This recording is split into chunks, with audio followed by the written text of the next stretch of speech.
Another key consideration in working with end hair dynamics are forces, such as air resistance and gravity. How much does the hair weigh? How much does it resist the air around it, and so on? To test this most efficiently, what we want to do is to interactively move the head around so that the hair will move and we can get a feel as to whether the forces are set correctly or not. While we're doing that, we don't want to have collisions active because it's just going to slow us down. So I'm going to turn collisions off for the head. I want to select it and then go to the attribute editor, Control A, and just disable that. And then I also want to hide it. Close the attribute editor again and disable visibility for the head layer. By the way, collisions would still be calculated on invisible objects. So that's a bit different than most things in Maya. Usually in Maya, if you can't see it, then it's not being calculated. But for Nucleus, it would still calculate those passive collider objects, even if they were hidden or on a hidden layer. Okay, now we want to use interactive playback so we can move the scalp object around and observe the results. Let's give ourselves a little bit more time down here in the active time segment. I'll set the end of the playback range to, let's say, 1,000 frames. That should be enough. And I can move the object around now if I just grab the move tool, but that's not going to be interactive. In other words, we won't see any dynamics update. I'll undo that with the Z key. If I go to the end solver menu, I can choose interactive playback. And now as I move that around, you can see that the hair is actually dynamic. All right, very good. I'll stop it and I'll hit the Z key to undo that movement and rewind. And now you'll see that we're back where we need to be. And let's get the attribute editor open so we can play around with the dynamic forces. I'll select the hair, hit Control A, go to the hair system shape node, and you'll find forces is inside the dynamic properties section. So open up dynamic properties and then scroll down to forces. And you'll see mass, drag, and so on. Mass is the weight of the hairs. And if you reduce the mass, what will happen is the hair will kind of float around like a feather. And that's because we have a certain amount of stiffness or bend resistance. And if we reduce the mass, then the gravity inherent in the Nucleus solver will not affect the hair as much. So if I turn the mass down to 0 and rewind and play back, you'll see we get this very floaty effect. If I turn the mass all the way up to a value of 10, the hair will sink kind of like a stone.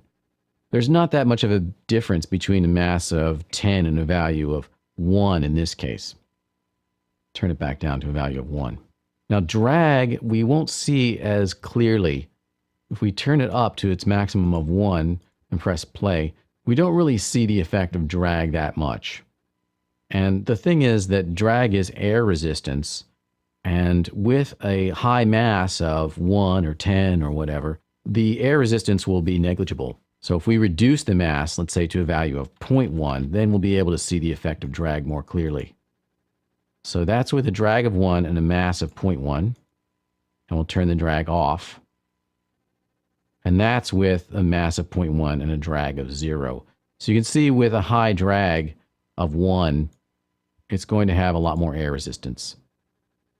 All right, so that's how mass and drag work. I'll set these back to their defaults of 1 and 0.05. The next thing I want to show you is motion drag. And to see that most effectively, we'll need to be in interactive playback mode. I've got motion drag set to 0.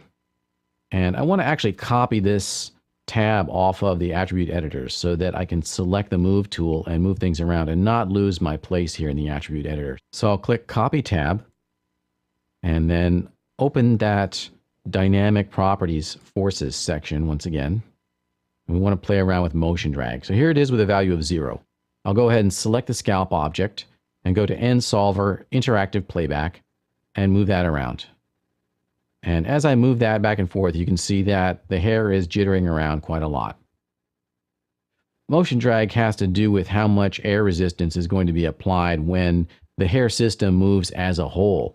And then if I increase the motion drag up to, let's say, its maximum of 1, then as I move this whole system around, you can see that it doesn't jitter around quite at all. In fact, it's behaving a lot more naturalistically.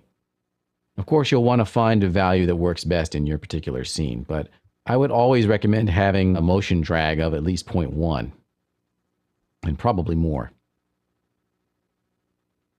Very good. And then the last thing I want to show you in this section is damp. And that's an overall chill out factor. They're just going to reduce the amount of energy in the simulation carried over from the previous frame. If I rewind and with a damp of 0, press play, let's turn some of these other attributes down a bit. I'll set motion drag 0 and other stuff down to 0 here so we can see this more clearly. So with everything set to 0 except for mass, we get a lot of bounciness.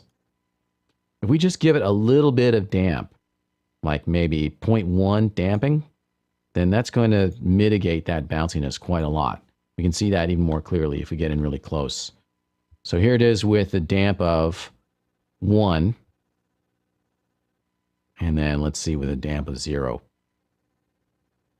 So you can see that the damp really never should be 0 because it's going to result in a simulation that's a bit overactive.